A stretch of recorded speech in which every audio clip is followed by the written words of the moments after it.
présence que j'aime, oh que j'aime, ta présence que j'aime, ta présence que j'aime, oh que j'aime, ta présence que j'aime. Tu as pu me changer. Merci Jésus. Tu as pu me changer. Tu as pu me toucher. Oh, me toucher. Tu as pu me toucher. J'étais perdu. Au milieu d'une tempête, tu es venu et tu m'as donné ta main. C'est qui cet homme? Hey my God. C'est Jésus. My God. Encore plus fort. J'étais perdu au milieu d'une tempête. Commencez à partager, nous sommes un peu en retard parce que j'étais en course. Alors commencez à partager, c'est le direct. Huitième jour, c'est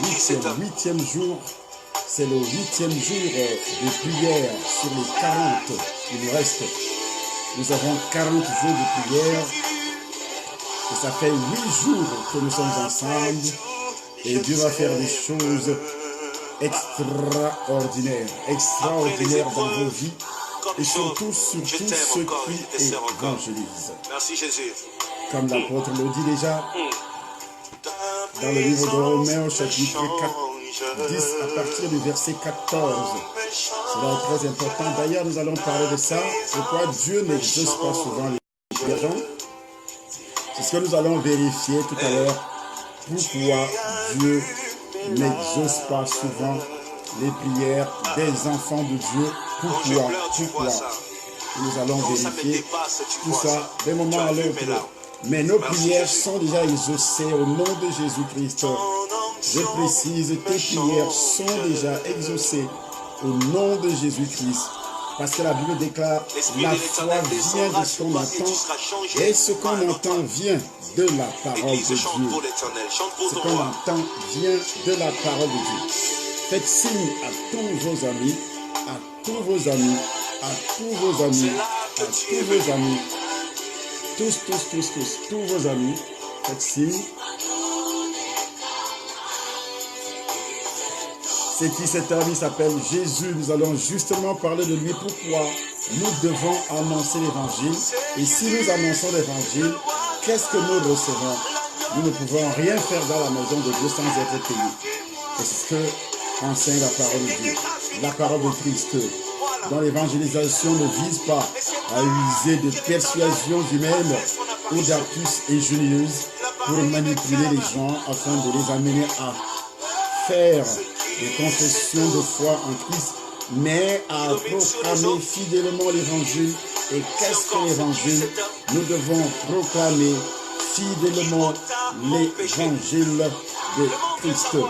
Ainsi, c'est la bonne nouvelle du salut. Nous parlerons de la bonne nouvelle du salut. Pourquoi il faut annoncer l'évangile? Qui est cet homme, Jésus? C'est la question que l'on se pose, que les païens se posent, que tout le monde se pose. Qui est cet homme, Jésus? Ça fait 2000 ans, plus de 2000 ans qu'on parle de lui.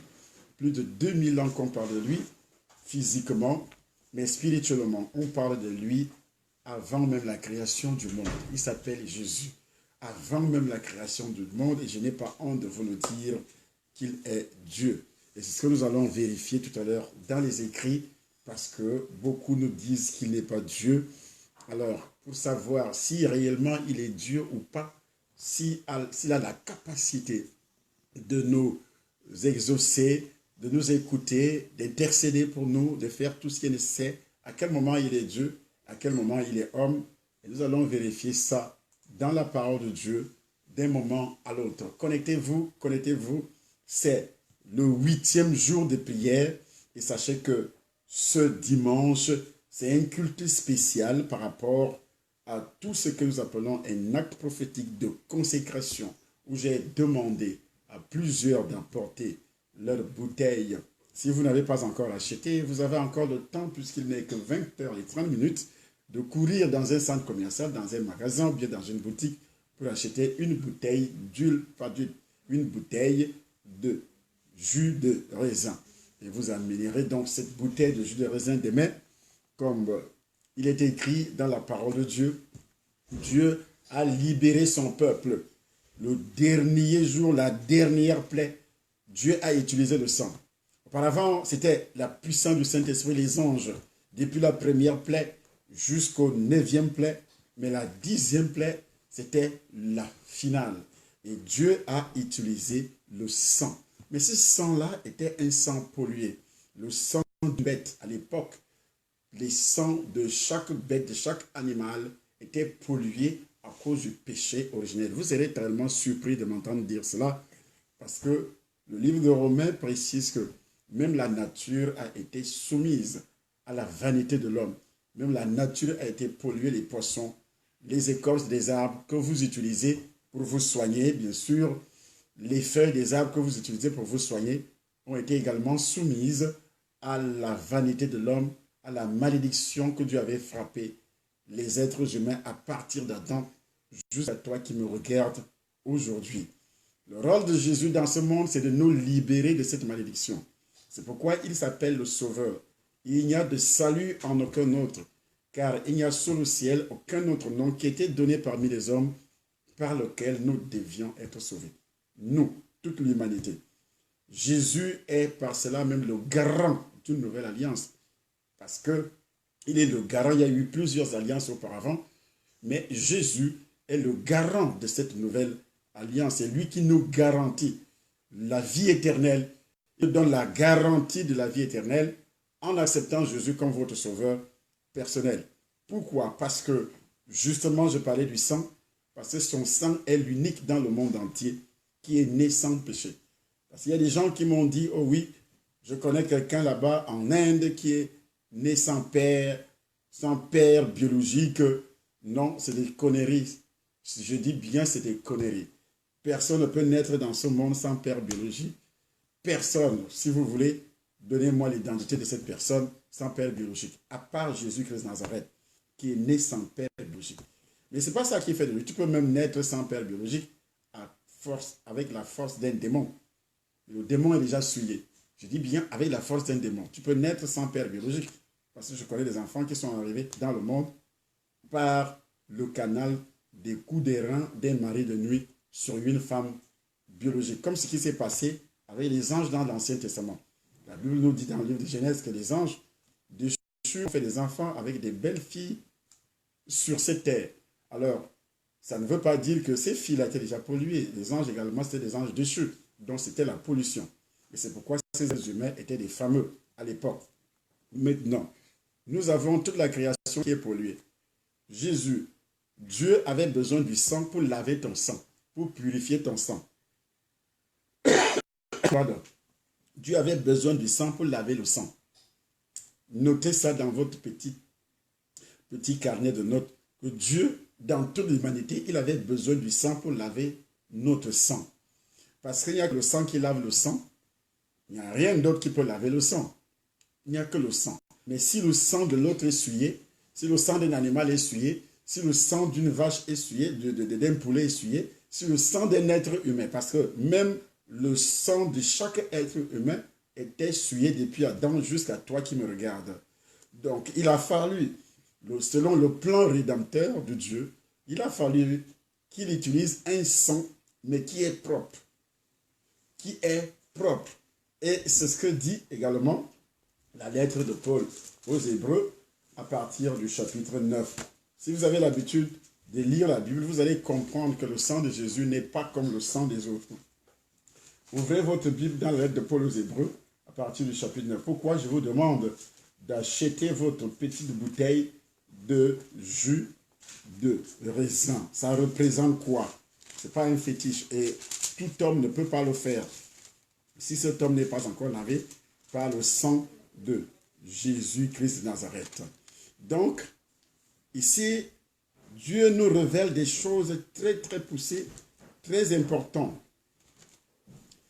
Ici donc, dans le chapitre 8 jusqu'au chapitre 10 de cet épître aux Hébreux, les deux chapitres décrivent de nombreux aspects de l'ancienne alliance tels que l'adoration des sacrifices quotidiens et aussi les sacrifices rituels qui avaient lieu à l'époque. Donc, dans le tabernacle de Dieu. Les études qui prouvent qu'il y a eu une différence entre l'ancienne alliance et la nouvelle alliance. C'est ce que nous allons essayer de prouver. Sous l'ancienne alliance, le salut et la justice, les relations avec Dieu. Donc, le salut et la juste relation avec Dieu s'obtenaient par la foi manifestée à travers l'obéissance. Mais cette foi, ce salut n'amenait personne à la perfection. Ce salut n'amenait personne à la perfection parce qu'il n'était pas possible d'avoir la perfection. Donc, que Dieu te considère comme tu n'as jamais péché. Dans l'Ancien Testament, les sacrifices avaient trois buts. Ils enseignaient au peuple de Dieu la gravité du péché. Et en même temps, premièrement, les sacrifices enseignaient au peuple de Dieu la gravité du péché. De quel péché il s'agit? Si vous ne voyez pas la gravité du péché originel dans votre vie, dans la vie des autres, vous n'allez même pas évangéliser pour commencer. Vous allez passer le temps comme les autres à ne parler que des miracles, des guérisons, ainsi de suite.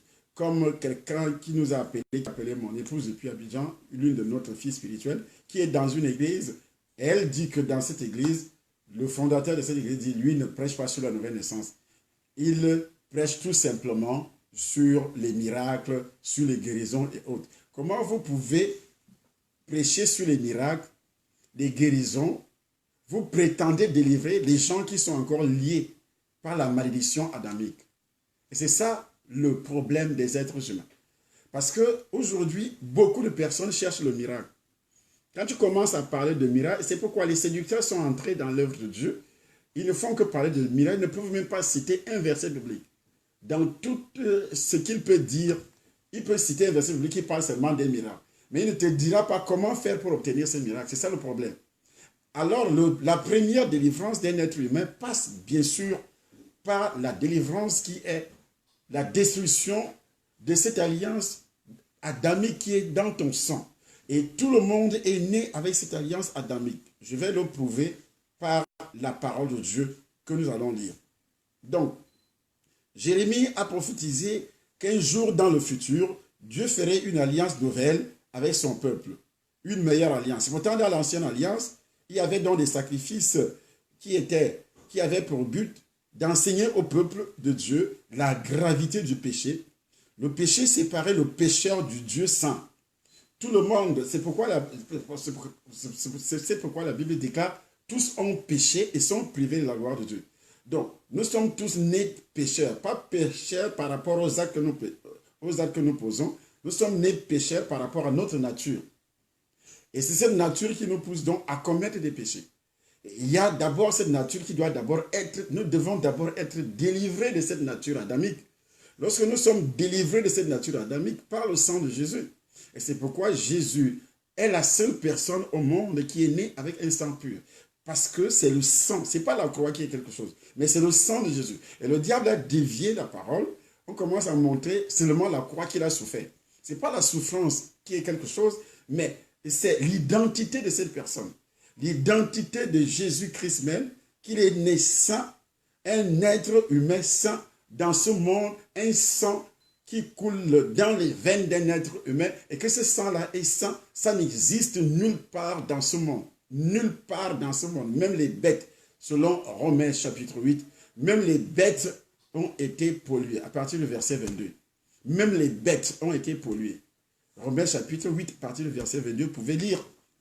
Donc, vous voyez, il est donc normal que nous puissions expliquer ces choses pour que les uns et les autres comprennent l'importance qui est dans le salut. Et pourquoi les gens ne prennent pas le temps d'annoncer l'évangile aux gens? Parce qu'ils croient que d'abord par la religion, on est déjà sauvé. Non, la religion ne peut pas sauver qui que ce soit. Parce que la religion utilise des éléments extérieurs qui n'ont rien à voir avec le sang. La religion utilise, par exemple, dans la religion, il y a des religions qu'on appelle les religions païennes, où il faut utiliser l'eau mélangée avec les écorces pour laver la malchance. Ça ne peut pas laver votre sang. Mais ça, vous utilisez que l'eau pour laver la malchance. On te dit chez un féticheur que tu as la malchance, va chez un féticheur, va chez un marabout, et puis le marabout va tourner ses écorces avec des feuilles, il prétend laver la malchance. Et pourtant, cette malchance est dans ton sang. C'est ça le problème. C'est ce qu'on appelle le rejet. C'est dans ton sang. Et si c'est dans ton sang, l'eau ne peut pas laver ça. Les écorces également, les feuilles des arbres, toute marque d'ablution, ça ne peut jamais laver ça. Ça ne peut pas. Donc, vous allez passer le temps à dire que, oh oui, j'ai la malchance, il n'y a rien qui marche dans ma vie. On te conduit chez un féticheur ou bien chez un prêtre exorciste avec une croix, avec des encens qu'ils vont allumer, avec tout ce que vous pouvez imaginer. Et ça ne marchera pas. Pourquoi ça ne marchera pas? Parce que ces choses-là ne peuvent jamais purifier votre sang. Ça ne peut pas purifier votre sang. Donc, dans cette alliance adamique, de l'alliance de l'homme qu'on appelle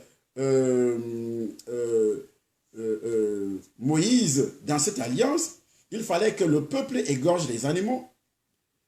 Et au travers de cette effusion de sang, que l'homme pouvait effectivement s'approcher de Dieu. Mais ça ne pouvait pas ôter le péché.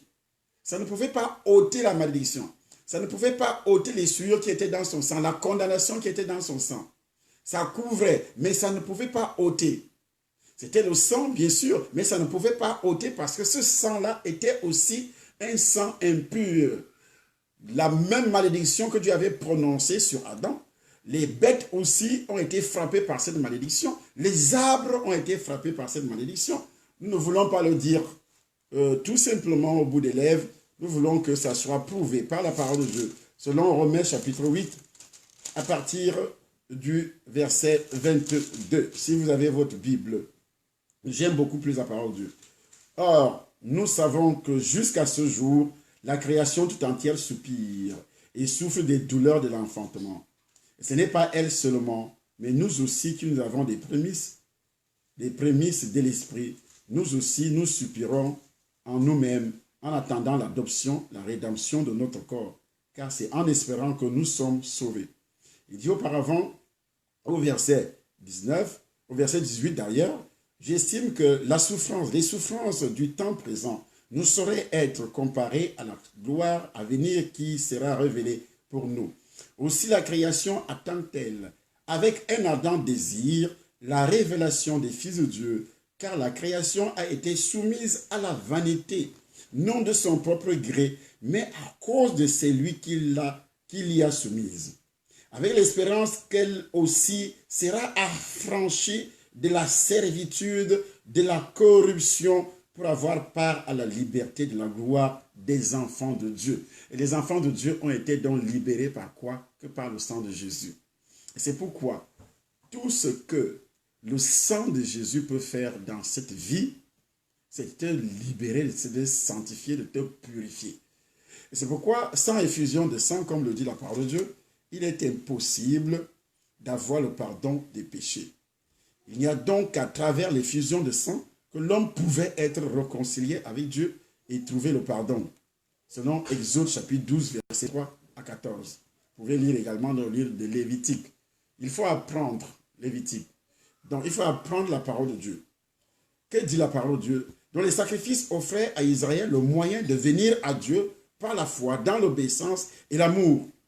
Ces sacrifices-là, les sacrifices des moutons et chèvres, mais ça n'enlevait pas du tout le péché. Ça ne pouvait pas dégager, ça ne pouvait pas délivrer les Israélites du péché originel.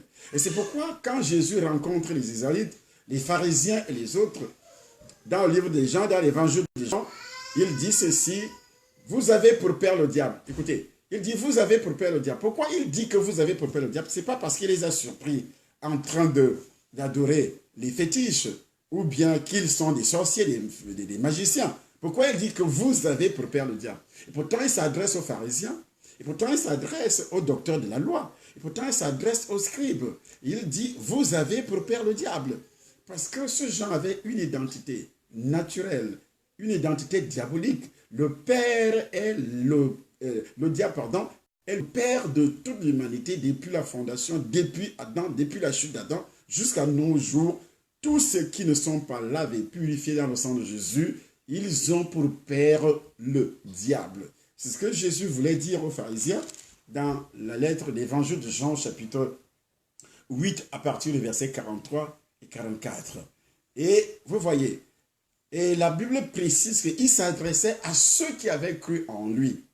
Ce jour-là, ceux qui avaient cru en lui. Mais ils avaient cru, mais comme Jésus n'était pas encore crucifié, n'avait pas encore versé le sang, personne ne pouvait prétendre être sanctifié, ni délivré de cette malédiction. Donc toute l'humanité avait pour père le diable. Même les apôtres qui marchaient avec lui, étant déjà appelés par lui, parce que c'est le sang de Jésus versé qui les a délivrés aussi du péché originel, des malédictions originelles. Si Jésus n'avait pas versé le sang, les apôtres pouvaient marcher avec lui. Jésus pouvait tout simplement les appeler, marcher avec lui. Et puis ils repartaient au ciel sans être crucifiés. Ça ne servirait, ça n'allait pas servir à quoi que ce soit aux apôtres. Ils n'allaient pas être sauvés. Donc ici, le problème principal des êtres humains, parce qu'ils ignorent cette doctrine, vous voyez. Et pourtant, depuis l'Ancien Testament, Jérémie a prophétisé qu'un jour, le futur Dieu ferait une alliance nouvelle avec son peuple. Une meilleure alliance. Meilleure alliance, qu'est-ce que ça veut dire? L'alliance qui ôte le péché. L'alliance qui enlève la malédiction. Selon le livre de Jérémie, chapitre 31, verset 31, chapitre 31, verset 31 à 34. Vous pouvez aussi lire Hébreux, chapitre 8, ça c'est la nouvelle alliance. Hébreux, chapitre 8, à partir du verset 8 jusqu'au verset 12. Ce que nous allons d'ailleurs lire. Du verset 8 jusqu'au verset 12. Qu'est-ce qui est dit au verset 8? Voici les jours viennent, dit le Seigneur Tout-Puissant, où je ferai avec la maison d'Israël et la maison de Juda une alliance nouvelle, non comme l'alliance que je traitais avec leur père. Le jour où je les saisis par la main pour les faire sortir du pays d'Égypte, car ils n'ont pas persévéré dans mon alliance, et moi aussi je ne me suis pas soucié d'eux, dit le Seigneur. Mais voici l'alliance que je ferai avec la maison d'Israël après ces jours-là, dit le Seigneur. Je mettrai mes lois dans leur cœur, dans leur esprit. Je les écrirai dans leur cœur. Je serai leur Dieu et ils seront mon peuple. Aucun n'enseignera plus son concitoyen, ni aucun son frère, en disant, connais le Seigneur, car tous me connaîtront, depuis le plus petit jusqu'au plus grand d'entre eux, parce que je pardonnerai leurs iniquités. Quand il dit leurs iniquités au pluriel, c'est d'abord l'iniquité qui vient du péché originel et toute forme de malédiction, plus ancestrale et en même temps personnelle. C'est quoi il dit? Leurs iniquités. Ce n'est pas la multitude des iniquités, ce n'est pas la multitude des péchés. Et c'est pourquoi je reviens sur ça, parce que beaucoup m'écoutent, mais ils n'écoutent pas vraiment avec une oreille spirituelle. Ils cherchent les miracles. Ça, c'est le premier miracle. Si tu es délivré de ce péché-là, de cette malédiction, le Saint-Esprit a donc la possibilité de produire toutes sortes de miracles dans ta vie parce qu'il te connaît. Il regarde à quel moment il dit ceci, parce que je pardonnerai leurs péchés, car tous me connaîtront depuis le plus petit jusqu'au plus grand d'entre eux. Parce que je pardonnerai leurs péchés et que je ne me souviendrai plus de leurs péchés. En disant une alliance nouvelle, il a déclaré la première ancienne. Or, ce qui est ancien, ce qui a vieilli est prêt à disparaître. L'alliance. L'alliance des boucs, des chèvres, des moutons. On égorgeait des moutons. Aujourd'hui, vous allez chez un féticheur, le féticheur te dit, va chercher un mouton qui a des cornes, qui a des taches, qui a 4 yeux, va me prendre un chien, va prendre un poulet, va prendre tout ce que tu veux. Dans la nouvelle alliance, c'est lui qui fait ces choses, consacre sa vie à Satan, selon 1 Corinthiens, le chapitre 10, à partir du verset 1. Le chapitre 10, à partir du verset 20. Quand vous lisez ces choses, 1 Corinthiens, c'est pas du tout un Corinthiens, c'est toujours Romain, à partir du chapitre 10. Et quand vous lisez ces choses, vous allez comprendre aisément. Non, c'est le chapitre 10, oui, 1 Corinthiens, chapitre 10, verset 20. Vous allez comprendre, la Bible déclare que c'est lui qui fait ça, il offre des sacrifices à Satan. En faisant ça, en donnant des chèvres, des moutons, tu donnes des sacrifices à qui? À Satan, et non à Dieu. Et quand tu fais ça, tu es en communion directe avec le diable. Au verset 20, qu'est-ce qu'il dit? Que dis-je donc? C'est le verset 19 d'abord. Que la viande sacrifiée aux idoles est quelque chose ou qu'une idole est quelque chose? Nullement. J'ai dit, ce qu'on sacrifie, on le sacrifie à des démons et non à Dieu. Donc c'est lui qui continue à gorger les chèvres et les moutons aujourd'hui, soi-disant laver le corps comme on le fait chez les tribus des Noirs de l'Afrique centrale, les Bantous. Dans notre tradition, après avoir enterré un frère, un oncle, une tante ou bien un père, une mère, après l'enterrement, on égorge des animaux. D'ailleurs, avant l'enterrement, vous parlez au cadavre, vous dites au revoir au cadavre. Il y a même ceux qui donnent de l'argent au cadavre en disant va porter plainte à celui qui t'a tué, à celui qui t'a fait du mal. On donne de l'argent à un cadavre. Donc, toute la famille aurait sacrifié tout son argent à Satan. Donc, si ton père a fait ça, ça veut dire que votre argent a été sacrifié à Satan. Si ta mère a fait ça aussi, l'argent de cette famille a été sacrifié à Satan. Comment tu vas faire? C'est pourquoi il y a là autant de pauvreté, de misère en Afrique. Parce qu'ils vivent dans des pratiques qu'on ne trouve nulle part ici en Europe.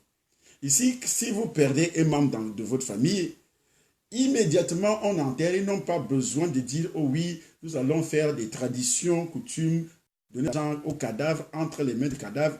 Il y a d'autres qui viennent manger, qui mangent sur la main du cadavre. Ils mangent sur la main du cadavre, avec des traditions vraiment bizarres. En Afrique, ça se passe comme ça. Des traditions vraiment bizarres. Ça veut dire que la nourriture devient... Vous avez consacré même la nourriture aux démons. Et n'en parlons plus que tu vas voir un féticheur et marabout, tradit praticien, il te dit apporte-moi un poulet, apporte-moi une chèvre, apporte-moi ceci. Donc tu as consacré les membres parce qu'il va introduire l'esprit des membres, les esprits des membres de ta famille dans le corps de cette chèvre, dans le corps de ce bouc, dans le corps de ce chien, dans le corps de cet animal, de ce poulet, avant de l'égorger. Et il vient de sacrifier, de consacrer, c'est ça le mot, de consacrer les membres de ta famille. Si ton père a fait ça, il a consacré. Quand il donne une poule, ça veut dire qu'il a consacré les filles à Satan. Quand il donne un coq, ça veut dire qu'il a consacré les garçons à Satan.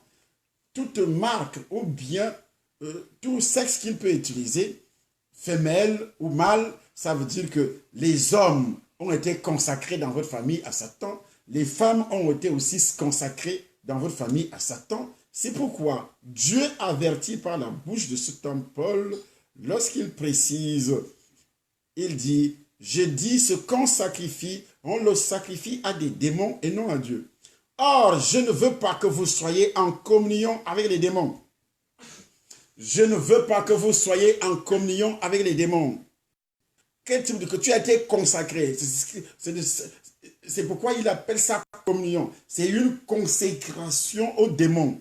Et le démon a la possibilité d'entrer dans ton corps physique. Il entre, tu appartiens, il a un droit légal. Si ton père a fait ça, le démon a un droit légal sur toi. Si ta mère a fait ça, le démon a un droit légal sur toi. N'importe qui aurait fait ça, les ancêtres ont fait ça. Les démons ont des droits légaux sur vous, sur les petits-fils. Et ça va de génération en génération. Et si tu n'as jamais consacré, après avoir reçu le Seigneur, et tu n'as jamais entendu ça, parce que le sang de Jésus ne va pas te délivrer, si toi tu n'as pas identifié ces choses également, c'est pratique dans ta vie.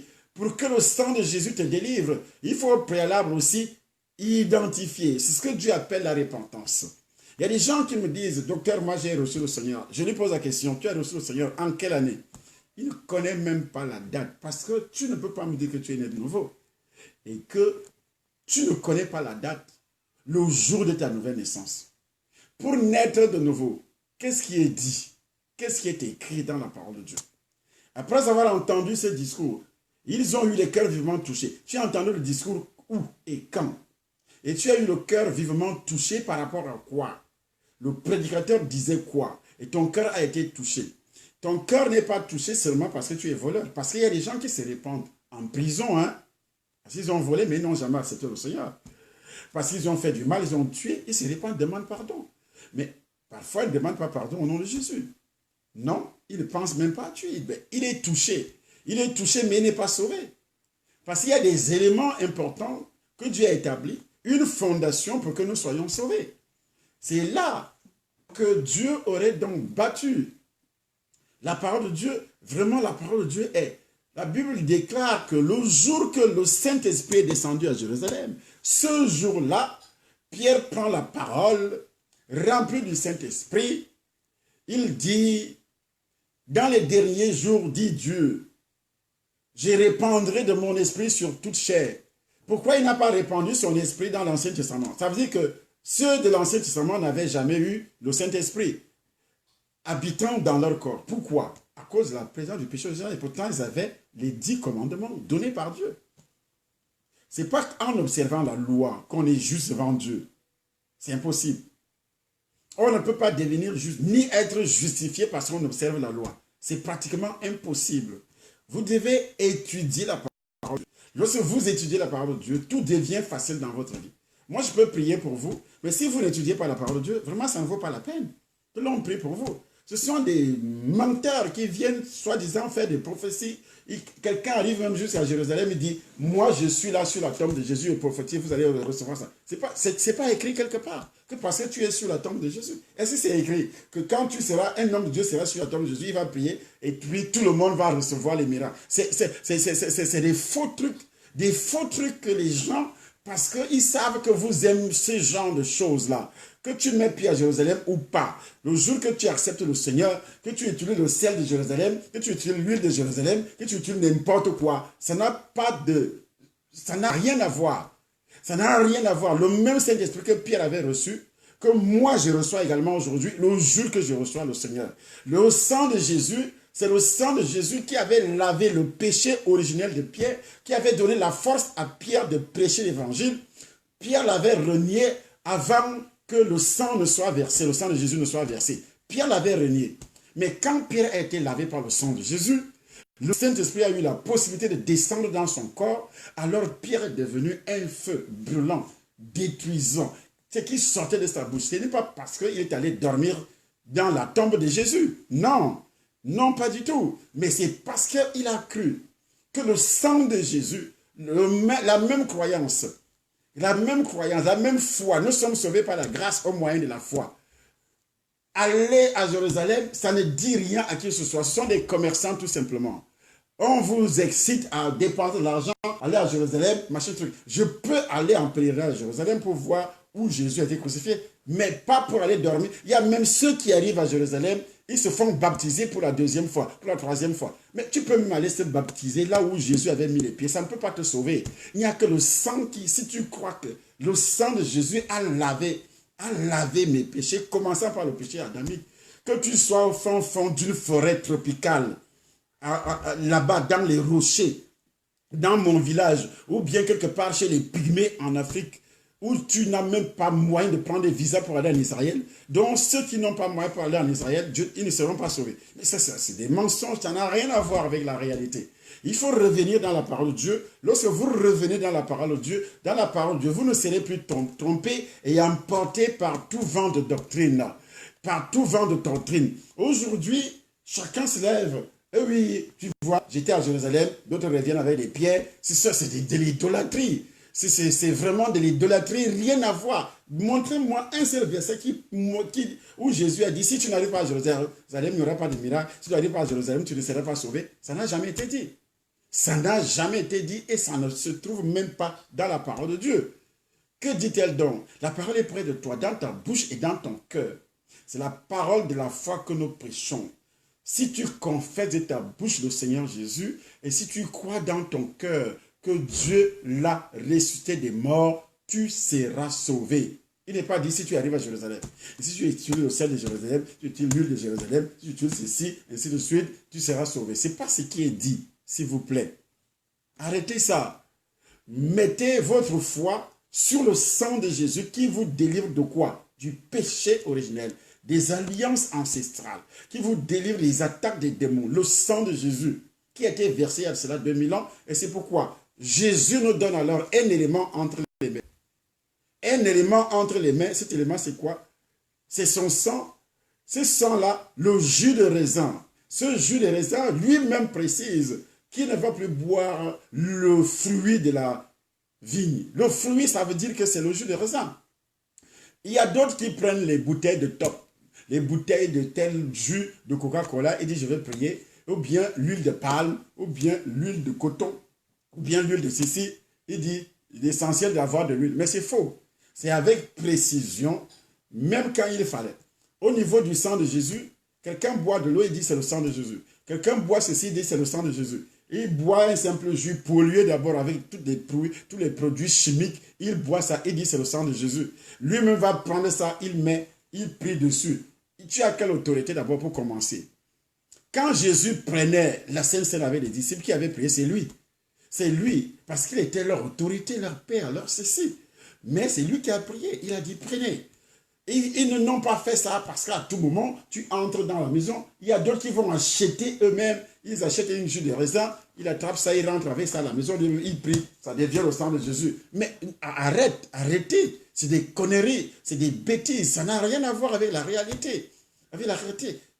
Dieu a donné 5 ministères. Écoutez-moi bien, 5 ministères. Et les 5 ministères-là sont considérés comme des autorités dans la maison de Dieu. Les apôtres, les prophètes, les évangélistes, les docteurs et les pasteurs. Mais maintenant, toi, tu n'occupes aucun rang. Aucun rang parmi ces 5 ministères-là. Tu es une brebis, même tu es ancien. Même si tu es ancien diacre, tu n'as pas le droit de prier sur le sang de Jésus. Tu n'as pas le droit. Tu n'as pas le droit. Parce qu'il y a des choses qu'il ne faut pas faire. Parce que tu n'as jamais été mandaté. C'est pourquoi Dieu avait l'habitude de frapper les gens, de frapper certaines personnes qui faisaient des trucs qu'ils ne devaient pas faire. L'homme que Dieu avait détruit la vie, qui soutenait l'arche. Est-ce que c'était son travail d'aller soutenir l'arche? Et l'arche était déjà au point de tomber. Mais est-ce que c'était aussi un mauvais geste? Non. Mais c'est parce qu'il n'avait jamais été appelé. Saül également a été rejeté à cause de ça. Parce que Saül faisait déjà le travail du prophète. Il était roi, mais il a dit sa voix. Et c'est pourquoi, beaucoup de personnes ont des problèmes graves à cause de tout ça. Et ce jour-ci, je veux parler de ça parce que quand on parle du sang de Jésus, c'est facile. Quand on dit va acheter, tu vas acheter toi-même. Mais tu amènes, comme je le dis, tu amènes ça à l'église. Tu amènes ça à l'église. Et puis l'homme de Dieu, c'est lui qui doit prier. Au cours de la Sainte Seine, il prie. Et ça devient effectivement, comme Jésus le dit, le sang de Jésus-Christ. Le sang de Jésus-Christ. La chair, il dit, c'est ma chair. Il ne dit pas que c'est un symbole. Quand Jésus parle dans le livre de Jean, il ne dit pas que c'est un symbole. Il dit, vous mangez ma chair. Il dit, vous buvez mon sang. Il n'a jamais dit que c'est un symbole. Même si ça a quand même l'odeur ou bien le goût sucré du jus de raisin. Mais dans ta foi, quand tu bois, tu sais déjà que c'est réellement le sang de Jésus. C'est le sang de Jésus. Donc moi, je suis en train de boire. Inutile de faire des choses que Dieu ne t'avait pas mandaté. Si tu fais ça, Dieu va te frapper. Et c'est pourquoi beaucoup de gens sont des malades ambulants. Ils vont à gauche, à droite.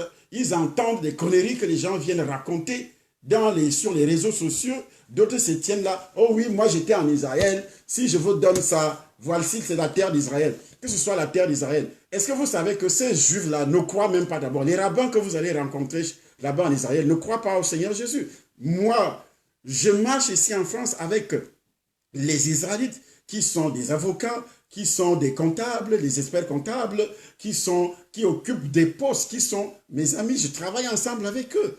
Mais alors, quand je parle de Jésus à celui-là, il rigole. Il dit, votre histoire de Jésus, moi je crois à Moïse. Je crois en Moïse. Mais vous arrivez, il y a des pasteurs qui se convertissent. Quand ils arrivent en Israël, ils se convertissent de nouveau. Les rabbins parviennent à les convertir. On leur donne des livres qu'on appelle des livres de magie, des 72 ans, la magie kabbalistique. Ils reviennent avec ça, ils produisent des miracles avec ça. Et ils trompent les gens avec ça, disant c'est Israël. Mais c'est des conneries. Il faut faire attention. Il faut lire la Bible, la parole de Dieu. Il faut l'étudier. Si vous avez le Saint-Esprit, bien sûr. Si vous n'avez pas le Saint-Esprit, vous allez lire, ça sera tout simplement un journal pour vous. Un simple journal pour vous. Et c'est pourquoi d'autres voyagent, quand ils reviennent, ils sont déjà convertis. Ils sont déjà pratiquement convertis. Ils ne croient même plus au Seigneur Jésus-Christ. Ils commencent à parler de Moïse. Ils sont nombreux qui sont partis du Cameroun pour Israël. Quand ils reviennent, ils parlent seulement de Moïse. Moïse a fait ça. Vous irez en enfer. Avec les gens que vous êtes en train d'égarer, je dis bien, vous irez en enfer. L'enfer vous attend. Nous parlons de la nouvelle alliance. Dans cette nouvelle alliance, la Bible est claire. Nous sommes dans la lettre de Paul aux Hébreux. Nous sommes au chapitre. Ouvrez, nous continuons avec le chapitre 8. Et surtout, et là, Jésus a institué la nouvelle alliance ou le Nouveau Testament. Les deux notions sont présentes dans la Bible. Son ministère céleste est de loin supérieur au ministère des anges. Son ministère céleste est de loin supérieur au ministère des anges. Auquel des anges Dieu a-t-il réellement dit, assieds-toi à ma droite pour que je fasse de tes ennemis ton marchepied. Auquel des anges? Mais aujourd'hui, c'est la doctrine des anges, c'est la doctrine des anges. Tout est centré sur Jésus. La Bible dit, vous avez tout pleinement en lui. Colossiens chapitre 2. Vous avez tout pleinement en lui. Lui qui est le chef de toute domination. Jésus est le chef de toute domination. Avec Jésus, vous avez tous les pouvoirs qu'il vous faut. Vous avez toute la domination qu'il vous faut. Aucun démon ne peut résister quand vous prononcez le nom de Jésus. Le nom d'un ange est quoi à côté du nom de Jésus? Non. Les anges sont même au service de ceux qui doivent hériter le salut. Est-ce que tu le sais? Mais tu ne le sais pas. Tu rentres, tu reviens avec les histoires des anges, on fait ceci, mais quand j'ai Jésus, j'ai le Saint-Esprit. Entre le Saint-Esprit et un ange, le Saint-Esprit habite dans mon corps. J'ai dit, il habite, c'est écrit, dans mon corps. Mon corps est devenu le temple du Saint-Esprit. Alors, entre moi et un ange, qui est supérieur à l'autre, le Saint-Esprit habite dans ton corps. Le Saint-Esprit habite dans le corps d'un enfant de Dieu, né de nouveau, c'est-à-dire le corps qui a été délivré. Il n'y a plus trace du péché originel. Et quand Dieu te voit, il ne voit que le sang de Jésus. Il ne voit que le sang de Jésus. Il va voir le sang de Jésus à quel niveau? Si tu n'as jamais bu le sang de Jésus, comment tu vas faire pour voir ça? On t'avait trompé en disant, dis seulement que le sang de Jésus me couvre. Mais ce n'est pas ce que Jésus a enseigné. Dans l'évangile de Jean, est-ce que Jésus a enseigné ça? Que le sang de Jésus me couvre. Et vous savez pourquoi la plupart refusent de boire le sang de Jésus? Parce qu'ils savent que s'ils boivent le sang de Jésus, ils seront malades. Parce qu'ils seront malades. Là où on parle la Sainte Seine régulièrement, les gens ne fréquentent pas régulièrement cette église. Là où on pêche contre le péché, les gens ne fréquentent pas régulièrement cette église-là. Ils aiment aller là où on parle du spectacle, des feux d'artifice qu'ils appellent miracles. C'est là ils sont pleins. Païens, sorciers, et également toute marque de sorciers, toute marque de démons. C'est pourquoi tu entends toujours témoignage. Dieu a fait un miracle dans ma vie. Il ne parlera jamais de sa conversion. Mais donne-moi ton témoignage de conversion. Et non seulement le miracle. Le plus grand témoignage, c'est celui de ta conversion. Comment tu as reçu le Seigneur? Et ta vie après la conversion. Comment tu as reçu le Seigneur? C'est ça qui est beaucoup plus important. C'est ça le problème. Donc, quand on parle de Jésus-Christ, Paul a expliqué, Romains chapitre 11, que le rejet d'Israël n'est que partiel et temporaire. Israël finira par accepter le salut de Dieu en Christ. Mais maintenant, ils ne sont pas sauvés. Il finira Là, nous sommes au chapitre 11. Romains chapitre 11.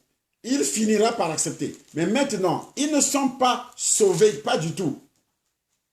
Parce qu'il y a d'autres chrétiens qui vont en Israël, qui vont prier sur le mur de lamentation.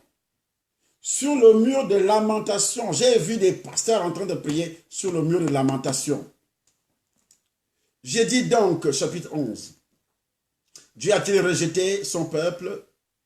C'était un peuple que Dieu a accepté auparavant. Pourquoi? Déjà au chapitre 10, Dieu commence par leur faire des reproches. Frères, c'est Paul qui parle, le vœu de mon cœur et ma prière à Dieu pour eux, c'est qu'ils soient sauvés, pour que les Juifs soient sauvés. Il dit, le vœu et sa prière est que Israël soit sauvé. Je leur rends le témoignage qu'ils ont du zèle pour Dieu, mais sans intelligence. Il rend le témoignage aux Juifs qu'ils ont le zèle pour Dieu, mais sans intelligence, ça veut dire qu'ils n'ont pas le Saint-Esprit. Et il ajoute, mais sans intelligence, mais ne connaissant pas la justice de Dieu et cherchant à établir leur propre justice. Ils ne se sont pas soumis à la justice de Dieu, car Christ est la fin de la loi pour la justification de tous ceux qui croient. Alléluia! Christ est la fin de la loi pour la justification de tous ceux qui croient. Si tu veux t'approcher de Dieu par le canal des 10 commandements, monsieur, l'enfer est ouvert parce que les 10 commandements n'enlèveront jamais le péché originel dans ta vie, ni les malédictions originelles dans ta vie, la condamnation originelle dans ta vie. Tu es né avec ça. Dans les 10 commandements, c'est là où le diable a trompé beaucoup de personnes qui sont dans la religion. C'est là où il a vraiment marqué des points. Manque de connaissance. Le peuple périt faute de connaissance. En effet, Moïse définit ainsi la justice qui vient de la loi. L'homme qui mettra ces choses en pratique vivra par elles. Mais voici comment parle la justice qui vient de la foi. Ne dis pas en ton cœur qui montera au ciel. C'est en faire descendre Christ. Ou qui descendra dans l'abîme. C'est faire remonter Christ d'entre les morts. Que dit-elle donc? La parole est près de toi, dans ta bouche et dans ton cœur. Or, c'est la parole de la foi que nous prêchons. Si tu confesses de ta bouche le Seigneur Jésus, et si tu crois dans ton cœur, Paul directement, il entre dans l'essentiel du christianisme, la nouvelle naissance. Il commence à enseigner ce que c'est que la nouvelle naissance. Sans passer par là, mon frère, aucune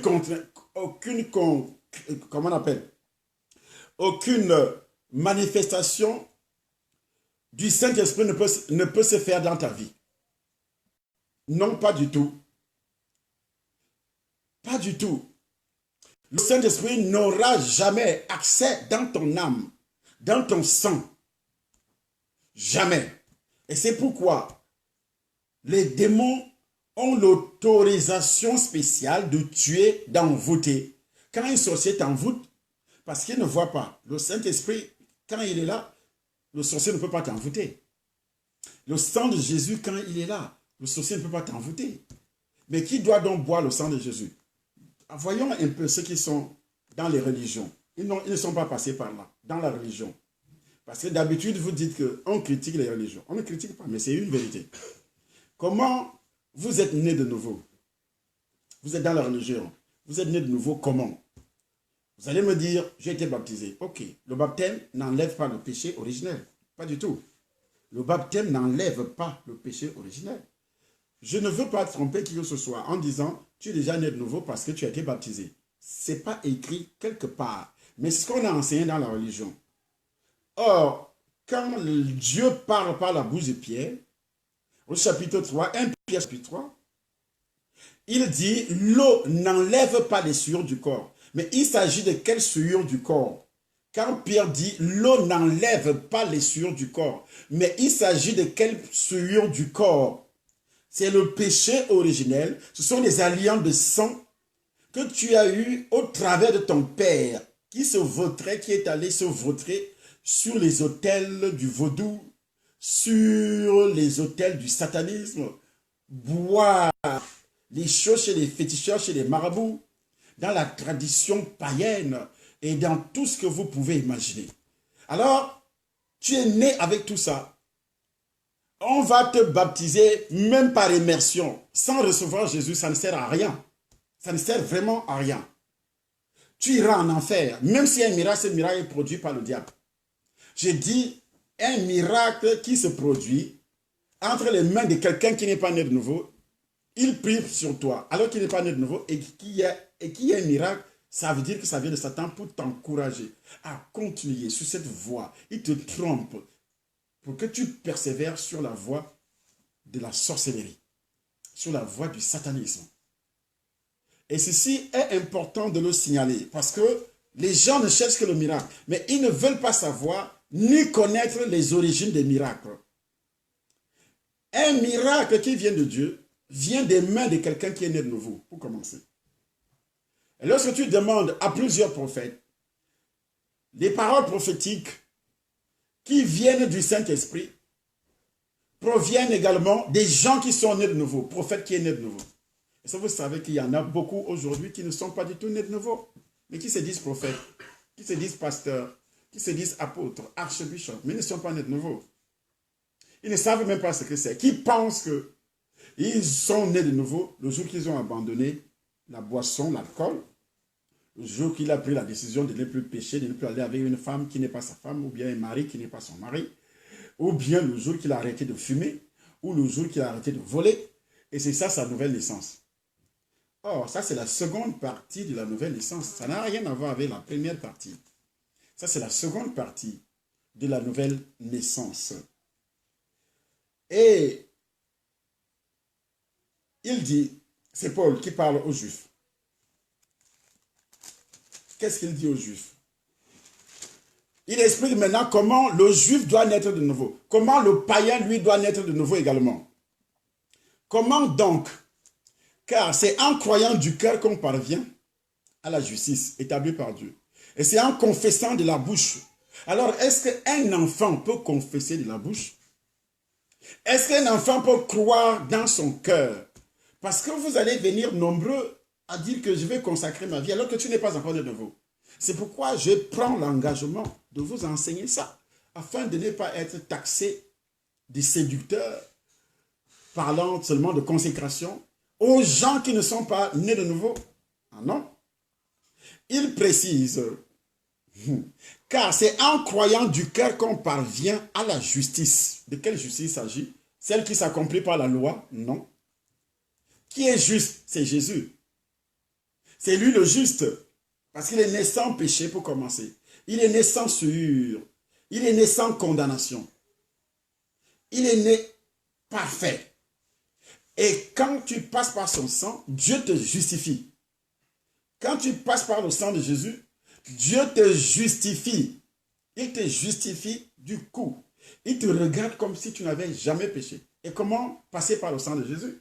En identifiant tout ce parcours adamique et tout ce parcours ancestral, ton parcours ancestral, qu'est-ce que tes parents ont vécu, ont pratiqué comme péché? Tu connais parce que tu es un père, tu es une mère.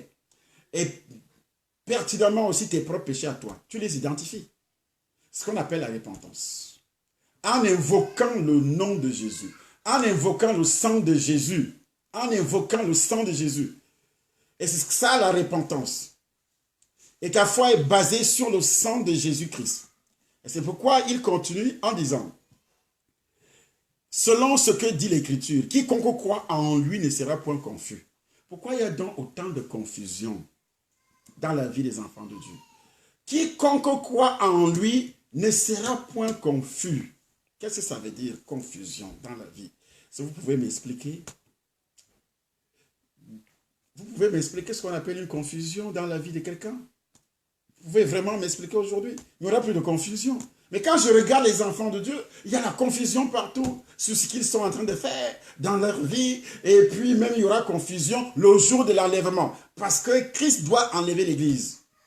Il ne va pas enlever quelqu'un qui n'est pas né de nouveau. Si c'est le jour de l'enlèvement, que tu t'aperçois finalement que tu n'es pas enlevé.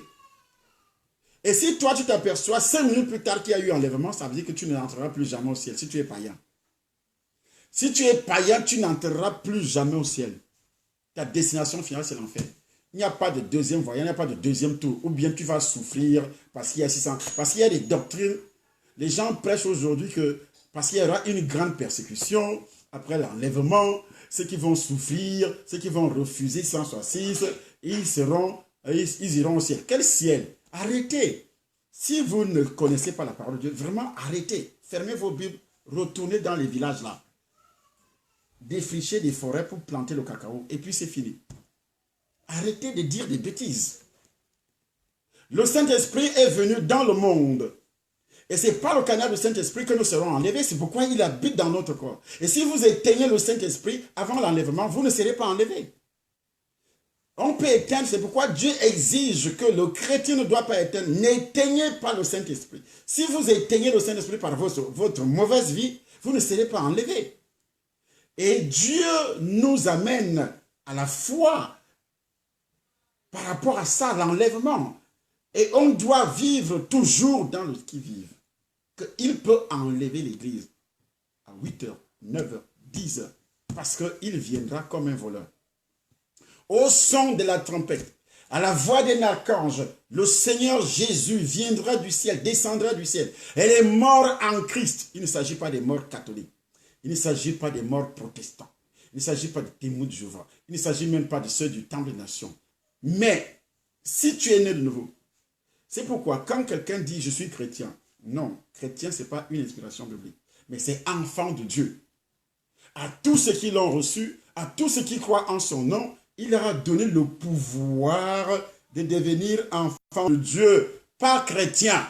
De devenir enfant de Dieu, s'il vous plaît. Parce que tout le monde est chrétien. Il y a des Rosicruciens qui sont des chrétiens. Il y a des francs-maçons qui sont des chrétiens. Il y a des sorciers qui sont des chrétiens. Il y a des féticheurs qui sont des chrétiens. Tout le monde est chrétien. Tout le monde est chrétien par la naissance. Parce que j'habite dans un pays chrétien. Tous les Français sont des chrétiens. Parce que c'est un pays chrétien. Mais alors, est-ce qu'ils sont tous sauvés? Non. Comment faire pour être sauvés? C'est ça le problème. C'est de ça que je vous parle aujourd'hui. Afin de ne pas réellement être trompé par les gens qui viendront vous dire de n'importe quoi sans se référer à la parole de Dieu. Ici, Dieu parle à Israël. Il dit ceci, il n'y a aucune différence en effet entre le juif et le grec, puisqu'ils ont tous un même Seigneur qui est riche pour tous ceux qui l'invoquent. Est-ce qu'un bébé peut invoquer le Seigneur? Car quiconque invoquera le nom du Seigneur sera sauvé. Il ne dit pas quiconque invoquera le nom du Seigneur deviendra catholique, deviendra protestant, deviendra ceci. Non, sera sauvé. De quoi? Il sera sauvé de quoi? Du péché originel, de la condamnation. Il sera justifié parce qu'il a invoqué le nom du Seigneur. Il sera sauvé. Comment donc, verset 14, comment donc invoqueront-ils celui en qui ils n'ont pas cru? Et comment croiront-ils en celui dont ils n'ont pas entendu parler? Et ça répond directement à la question pourquoi. Les gens nous disent pourquoi vous annoncez l'évangile. Mais comment ils vont croire s'il n'y a personne qui prêche la bonne nouvelle? C'est pourquoi Jésus-Christ dit dans le livre de Matthieu, chapitre 28, allez partout dans le monde, annoncez la bonne nouvelle. Faites de toutes les nations des disciples et enseignez-leur. Ils deviennent disciples par la nouvelle naissance et après on commence à l'enseigner comme je suis en train de le faire là maintenant. J'annonce d'abord la bonne nouvelle. Ce que je suis en train de faire là, c'est annoncer la bonne nouvelle pour que tu puisses t'identifier, tu regardes si réellement tu es passé par là. Parce qu'il y a des gens qui sont dans les églises de réveil, même jusqu'au pasteur. Apollos s'est retrouvé dans l'église de réveil. Apollos n'était pas né de nouveau. Apollos, dans le livre des Actes des Apôtres, n'était pas né de nouveau. Mais l'humilité d'Apollos l'a amené sur la voie du Seigneur. Or, il prêchait avec éloquence. Il a étudié les choses de Jésus. Parler de Jésus ne fait pas de vous un enfant de Dieu, s'il vous plaît. Parler de Jésus, étudier, même il y a des gens qui sont allés dans les écoles bibliques, dans les écoles de théologie, mais ne sont pas enfants de Dieu. Apollos était réellement parmi ces gens-là. La Bible précise, c'est ça le problème de ce que vous appelez les études. Moi, j'ai fait telle étude, moi, j'ai fait telle étude, je suis un théologien, j'étais dans une école biblique, j'étais ceci. Mais écoutez-moi bien, ceci ne fait pas de vous également un enfant de Dieu. Non, pas du tout. Si tu ne commences pas par le commencement, la nouvelle naissance, par le commencement. Ici, nous sommes au chapitre 18, l'histoire d'Apollos. Au chapitre 18, à partir du verset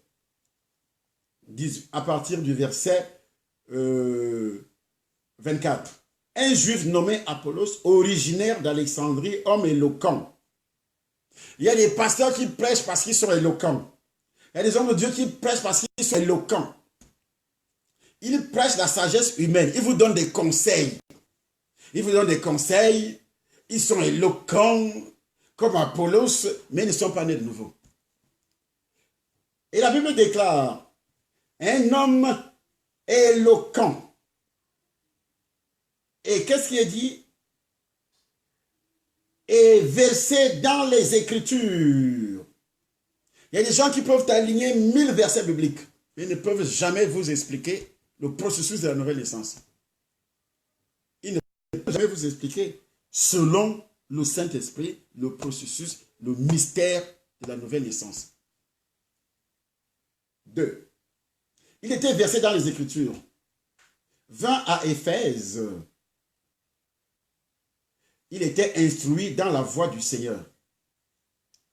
3e remarque, il était instruit dans la voie du Seigneur. Qui? Apollos,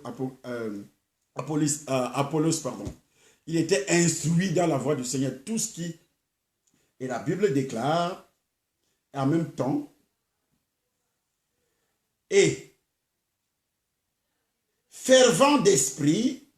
Quel esprit? Regardez dans votre Bible, fervent d'esprit, là, c'est l'esprit humain.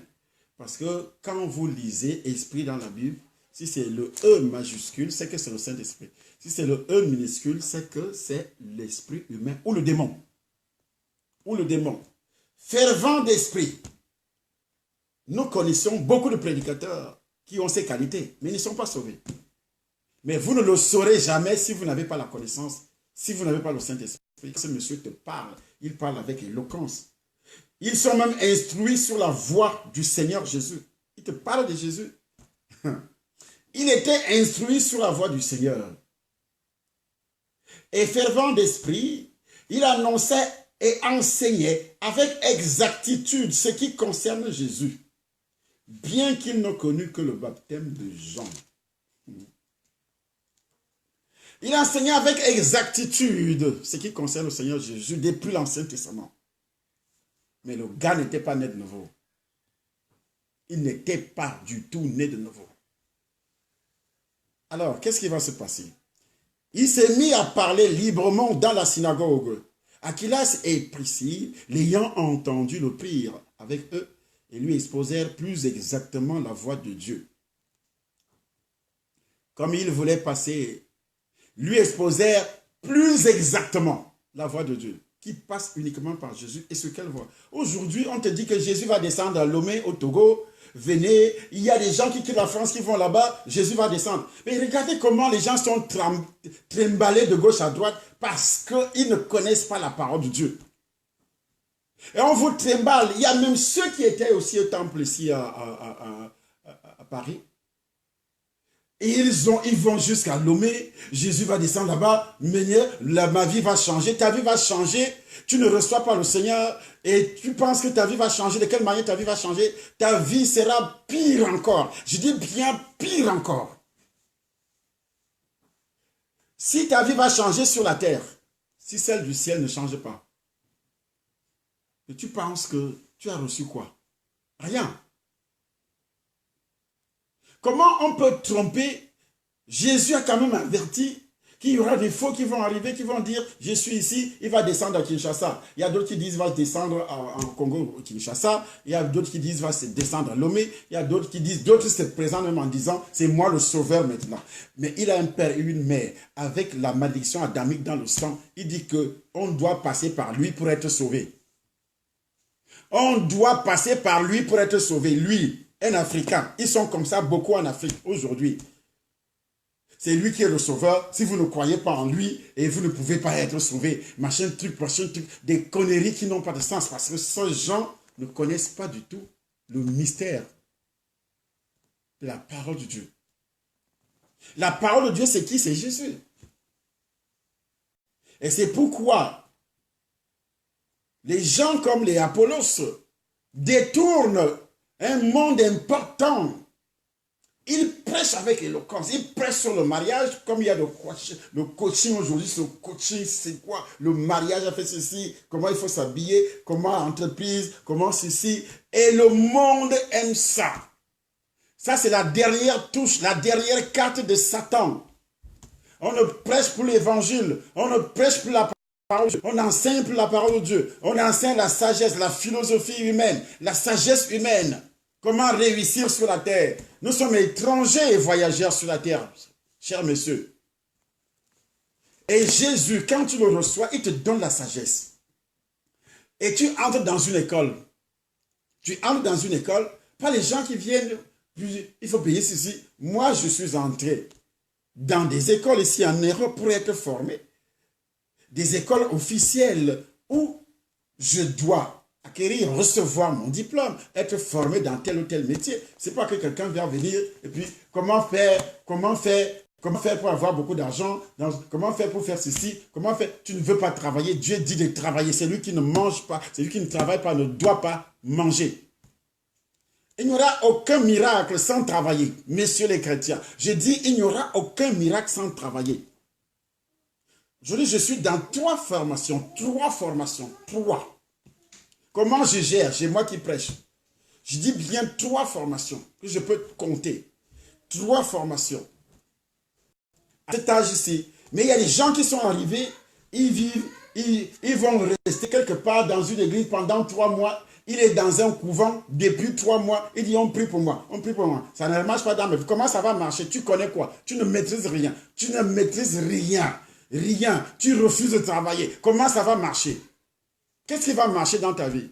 La Bible déclare que Dieu bénit l'œuvre de tes mains. Qu'est-ce que tu as présenté à Dieu? Que je vais faire ça maintenant.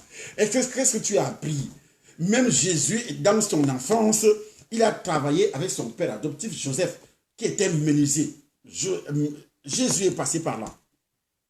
Avant 30 ans, le gars, l'apôtre Paul faisait des tentes. Je dis bien Paul, l'apôtre, il faisait des tentes.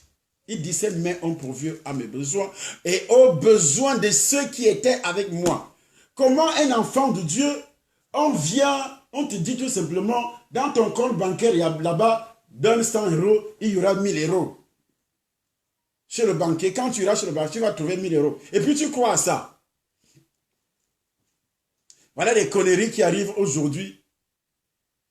Des conneries, on dit, il y aura 10 milliardaires, 200 milliardaires dans tel pays. Il y aura 300 milliardaires dans tel pays. Il y aura 400 milliardaires. Il y aura 300 femmes qui vont accoucher. Il y aura ceci. C'est tout ce qu'on entend sur les réseaux sociaux. Si tu demandes à cette personne qui est Jésus, il ne connaît pas. Qui est Jésus, il ne connaît pas. Il va te dire, c'est le sauveur. Et il te sauve comment? Il dit, je suis né de nouveau. Tu es né de nouveau comment? Parce qu'on m'a baptisé. Le jour que j'ai abandonné le péché. Et c'est tout ce qu'il connaît. Et on lui parlera de cette salade de doctrine tous les jours, sur les réseaux sociaux. Ils vont à gauche, ils vont à droite, ils vont à gauche, ils vont à droite. Et puis ils se fatiguent, ils restent à la maison. Les pasteurs montent dessus. Quel pasteur? C'est toi qui les as suivis, il t'a appelé. Parce que tu cherchais le bien-être terrestre. C'est bien beau. Mais Jésus te donne tout ça. Lorsque tu le reçois et tu restes sur son chemin, il te donne. On ne court pas derrière les miracles.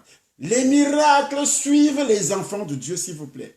Voici ce qui est écrit au sujet des miracles. Voici les miracles qui accompagneront ceux qui auront cru.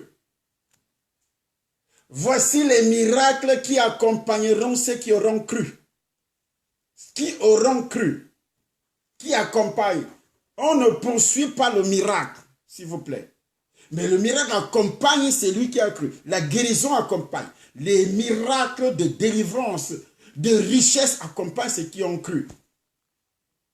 Parce que quand tu as cru, tu es capable de donner sans compter.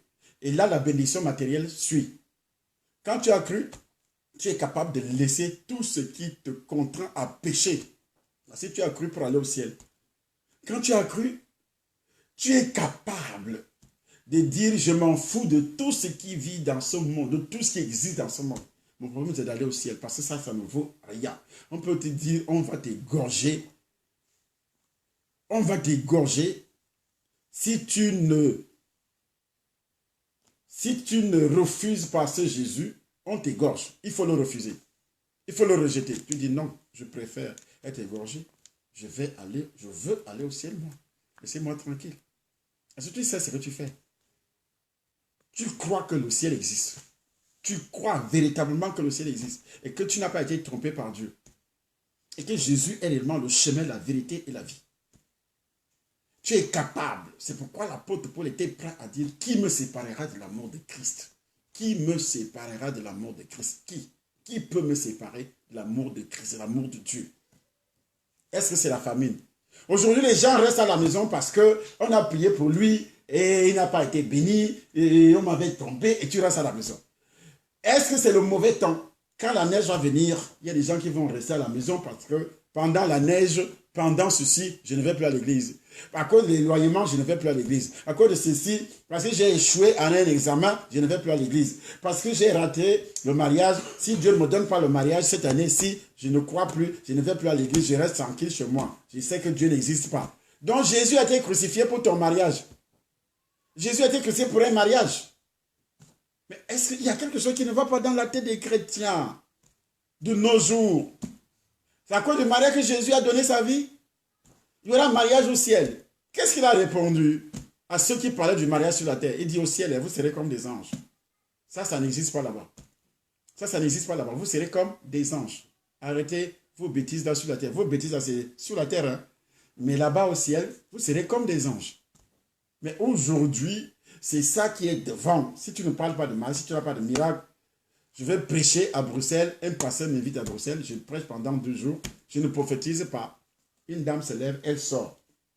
Elle dit à ceux qui faisaient le service d'ordre, le monsieur là, depuis qu'il est arrivé, lui ne prophétise pas. Moi, je rentre chez moi. Moi, je suis venu recevoir les prophéties. Il ne fait que parler de Jésus, parler de Dieu. Mais quand on m'a dit ça après le culte, que papa, il faut commencer à prophétiser, demain dit, je finis ce séminaire de 3 jours, je ne prophétise sur personne. Préférable que la salle se vide. Vous aimez entendre ça dans les groupes de prière. Oui, Dieu m'a montré ceci. Lui-même qui prophétise a plein de problèmes. Le pasteur dit, allez intercéder pour les problèmes de l'église. Il y a des gens qui vont se lever au milieu de vous, commencent à voir, oui, Dieu m'a montré ceci chez toi, Dieu m'a montré ceci, Dieu m'a montré cela, Dieu m'a montré, et vous aimez ça. Ça, c'est le fétichisme. C'est du fétichisme. Et vous aimez ça. Du fétichisme.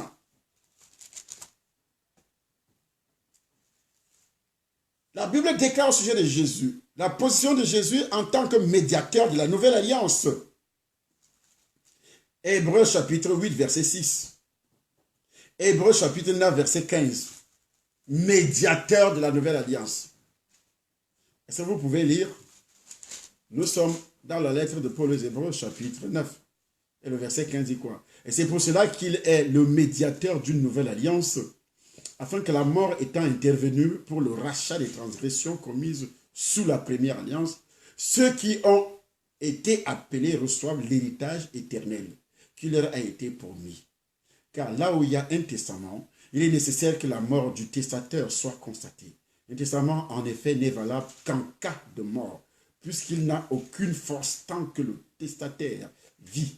Voilà pourquoi c'est avec du sang que même la première alliance fut inaugurée. Avec du sang.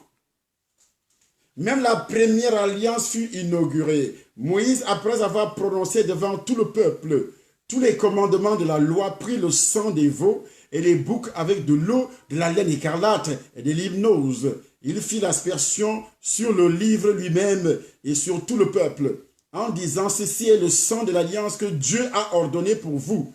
Il fit pareillement l'aspersion avec le sang du tabernacle, sur le tabernacle et sur tous les ustensiles du culte. Et presque tout d'après la loi est purifié avec du sang. Et sans effusion de sang, il n'y a pas de pardon. Il fallait donc un sang pur. Un sang pur. C'est ce sang que nous allons utiliser demain. Le sang de Jésus. C'est pourquoi j'ai ordonné à tout ce qui doit venir. Jean chapitre 6, à partir du verset 6, de venir avec le sang de. Ça ne sera pas encore le sang, ça sera le jus des raisins et ça sera transformé en sang, le sang de Jésus. Parce que Jésus dit, c'est lui qui mange ma chair et qui boit mon sang. Là, nous recevons la vie spirituelle lorsque nous croyons en Christ et que nous prenons part au bienfait rédempteur de sa mort sur la croix. Si nous ne prenons pas part, si nous ne mangeons pas ces choses, vous continuez à éviter, à fuir le sang de Jésus, à fuir la Sainte Seine, vous irez en enfer premièrement et rien ne marchera dans votre vie. Pour commencer. Nous continuons à recevoir la vie spirituelle lorsque nous demeurons en communion avec Christ et sa parole et que nous continuons à boire le sang de Jésus. À boire le sang de Jésus. Parce qu'au verset 53, chapitre 6, Jean chapitre 6, verset 53, il est dit, Jésus leur dit, en vérité, je vous le dis, si vous ne mangez la chair du Fils de l'homme et si vous ne buvez son sang, vous n'avez point la vie en vous-même. À l'intérieur, vous n'avez point la vie. C'est lui qui mange ma chair et c'est lui qui boit mon sang à la vie éternelle. Et je le ressuscite. C'est lui qui mange. Après avoir confessé, qu'est-ce qu'il faut donc faire? Il doit manger et boire. Il doit continuer à le faire. Mais dans les églises conventionnelles, là, les églises païennes, des religions, moi, j'ai fait toute la religion catholique. Je n'ai pas vu un jour où le prêtre dépose cette languette de pain qu'on appelle communion là-bas. Et après, il me donne aussi un verre de vin. Même si c'est le vin. Est-ce que c'est le jus de raisin? Ce n'est pas le jus de raisin. C'est le vin. On dit vin de messe. Mais le vin a déjà l'alcool. Et puis, tu bois ça. Qu'est-ce que ça donne? Rien. C'est l'alcool que tu bois. Parce que vous êtes déjà habitué. Il y a même des églises dites de réveil qui continuent à prendre la Sainte Seine avec le vin. Et vous dites que vous buvez le sang de Jésus. Mais vous buvez le vin, vous buvez l'alcool, vous êtes des soulards. Je précise, vous êtes des soulards. Jésus-Christ dit, il a bu le fruit de la vigne, non fermenté. Parce que quand c'est déjà fermenté, c'est déjà souillé. Ça ne peut plus être le sang de Jésus, cher monsieur. Ça ne peut plus jamais être le sang de Jésus. Ça ne peut plus jamais être le sang de Jésus. Et c'est pourquoi, dis-moi alors, Jésus, c'est Jésus qui parle ici. C'est lui qui boit, qui mange ma chair et qui boit mon sang. Quel est le sang? Ce sang que tu bois, c'est lequel? La chair que tu manges. Le pain même, il y a d'autres qui achètent le pain. Ce simple pain-là, rempli de levure. Rempli de levure. On vous donne ça, soi-disant le corps de Christ. Et oui, c'est un symbole. Qui a dit que c'est un symbole? Lorsque Jésus parle ici, est-ce qu'il parle d'un symbole? Jésus dit au verset 53. C'est lui qui mange, verset 54, c'est lui qui mange ma chair et qui boit mon sang.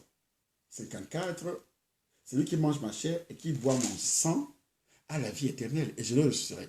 Car ma chair est vraiment une nourriture. Il ne dit pas que c'est un symbole. Et mon sang est vraiment un breuvage. Et mon sang est vraiment un breuvage. C'est lui qui mange ma chair et qui boit mon sang demeure en moi. Et je demeure en lui.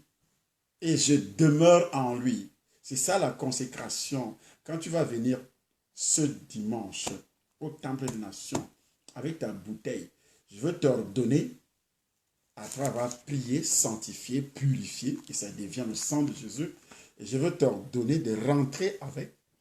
Tu vas mettre. Je veux t'indiquer les endroits où tu vas mettre, tu vas déposer.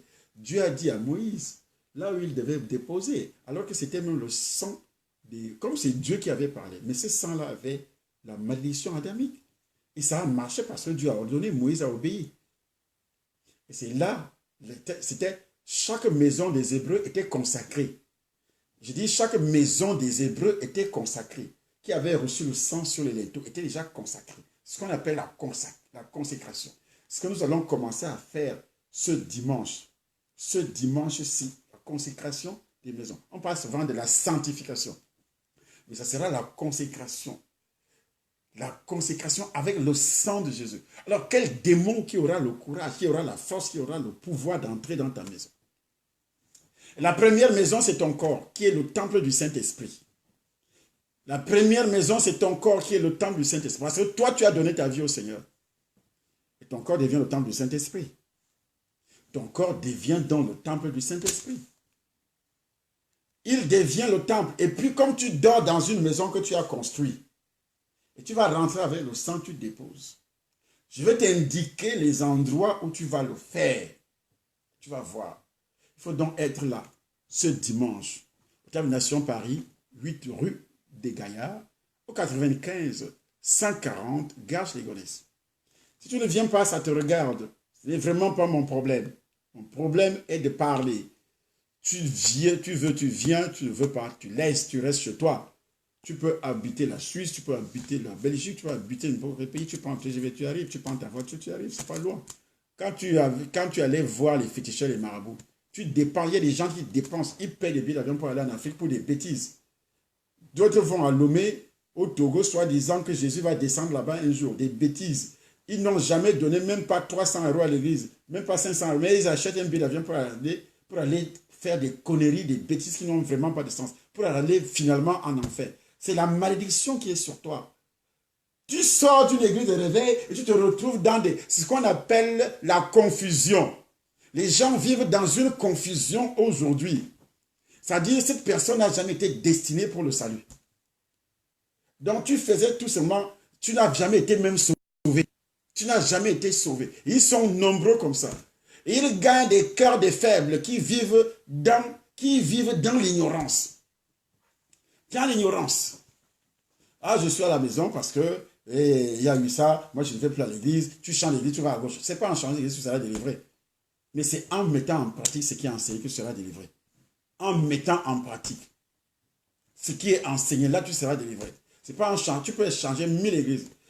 Et là même tu es dans le faux, parce que la Bible dit, nous ne sommes pas de ceux qui se retirent pour se perdre. Mais nous sommes de ceux qui ont la foi pour sauver leur âme. Partagez la vidéo parce que je vois que vous êtes touchés et que les gens ne partagent même pas la vidéo. Et que, parce qu'aujourd'hui, j'ai pris l'engagement d'enseigner. C'est pourquoi on ne voit pas trop de gens, amen, amen, amen. Il n'y a pas trop d'amen. Il n'y a pas trop de cœur rouge, bleu. Il n'y a pas trop de cœur rouge, bleu. Tout le monde est...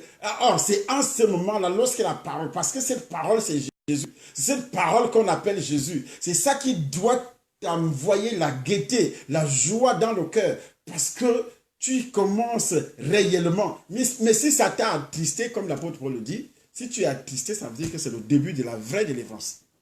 Si tu es vraiment attristé, c'est le début de ta vraie délivrance. De ta vraie délivrance. C'est ta vraie délivrance qui a commencé là. Si tu es attristé. Et c'est pourquoi les gens sont là, ne partagent plus, parce qu'ils se posent des questions. Pour moi, continuez à partager, parce que tout de suite, je vais arrêter. Parce que je dois travailler beaucoup demain au culte. Travailler beaucoup. Au culte, c'est important. Et demain soir, on se retrouve. Parce qu'aujourd'hui, je voudrais tout simplement vous amener à comprendre ce que c'est que le salut. Et ce que je vais faire presque chaque soir. Parce que si on explique aux gens, on fait 40 jours de jeûne de prière, ça sera le jeûne que les gens font là-bas dans les églises. Ah non, il faut que j'explique, il faut que j'enseigne. Je ne suis pas là seulement pour prophétiser, pour parler, pour prier. Il faut enseigner. Si on n'enseigne pas, c'est fini. C'est fini. Jésus passait le temps à enseigner, il priait et il passait le temps à enseigner. Si on n'enseigne pas, c'est fini pour vous. C'est pourquoi nous sommes à la fin pour vous laisser le temps de dormir et de se réveiller très tôt le matin, se retrouver au temple de nation Yaoundé au Cameroun, se retrouver au temple de nation Douala, se retrouver ici à Paris, 8 rue des Gaillards, au 95 140 Garches-les-Gonesse. Sans oublier que le 17, nous avons, pas le 17, du 15 au 17 novembre, une grande retraite. Prépare-toi donc, en appelant bien sûr à venir, en appelant bien sûr sur ces numéros qui sont affichés, les deux numéros là. Il y a mon numéro, il y a le numéro de mon épouse. Vous appelez pour réserver. Je dis bien, vous appelez pour réserver. C'est une réservation. Une réservation. Donc, il faut courir. Et également le 5, du 5 au 6 octobre, nous sommes à Lyon. On va mettre l'adresse au-dessus de cette vidéo. pour que vous puissiez vous détacher ces 2 jours à Lyon, un samedi le 5 et le 6 octobre. Et c'est plus loin. Vous venez, vous allez voir ce que le Dieu de cet homme qui est Jésus va faire dans votre vie. Ce que Dieu va faire dans votre vie. Et vous verrez la puissance du Saint-Esprit au nom puissant du Seigneur Jésus-Christ Nazareth. Continuez à partager. Et notre 9e jour, demain, lorsque nous allons quitter les cultes, nous allons de nouveau se retrouver dimanche soir à partir de 20 h en direct sur notre page Facebook, le docteur Salah Essomba. Que la grâce de Dieu soit sur vous, que la puissance du Saint-Esprit continue à se manifester dans votre vie, au nom puissant du Seigneur Jésus-Christ. Amen.